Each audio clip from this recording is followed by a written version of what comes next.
Doctor પ્રશાંત સેઠિયા છે। હું અહીંયા 56 દિગ્વિજય પ્લોટમાં રહું છું। અમારા ગલીમાં છે ને 56 દિગ્વિજય પ્લોટમાં ત્રીજા મહિનામાં પાણીની લાઈનવાળા પાણીની ગેસ લાઈન માટે પાણીની લાઈન માટે તો તોડી ગયા હતા। એ તોડી ગયા પછી 1 મહિના પછી એ લોકોને બધાને કનેક્શન અપાઈ ગયા। હવે ત્રીજા મહિનામાં છે ને એ બધું કામ પત્યું એટલે ચોથા મહિના મેં ઓનલાઈન ફરિયાદ કરી, જેના કમ્પ્લેન નંબર મારી પાસે અવેલેબલ છે। એ કમ્પ્લેન કર્યા પછી આજે 2 મહિના થયા, તંત્ર દ્વારા કોઈ પણ જાતનું આમાં સમાકામ નથી થતું। કોઈ પણ જાતની અમે કોર્પોરેટરને વાત કરી તો કોર્પોરેટર કહ્યું કે જેએમસીમાં ફરિયાદ કરો, પણ છતાં કોઈ જાતનો રિસ્પોન્સ આવ્યો નહીં। અમારી પાસે અત્યારે કમ્પ્લેન નંબરને ટોટલી ડિટેલ અવેલેબલ છે। હમણાં 2 દિવસ પહેલાં છે ને આ ગલીમાં એક છકડો જતો હતો અને એ આખો ફસાઈ ગયો ને ભાઈ આખી છકડો ઊંધો વળી ગયો, જ્યારે એ ભાઈને જાનહાની થતાં બચી ગઈ।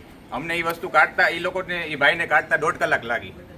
અને બીજા નંબરમાં અમે ગમે એને ફરિયાદ કરી, પરમ દિવસે છે ને જેએમસી શાખામાંથી વિવેકભાઈ કરીને આવ્યા હતા, એમણે મને કીધું કે અઠવાડિયામાં આ વસ્તુ થઈ જશે।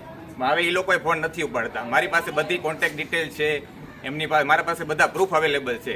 હવે અમને એક જ વસ્તુ જોઈએ છે કે અમારા આ રોડનો કાંઈક રસ્તો કરી દે તંત્ર દ્વારા, નકર અમે પછી આગળ જતાં શું કાર્યવાહી અમે કોઈક ધારાસભ્યને કે કોઈને પણ તમે કહો તો અહીંયા મળી આવી, પણ અમારા કંઈક વસ્તુનું સોલ્યુશન આપો।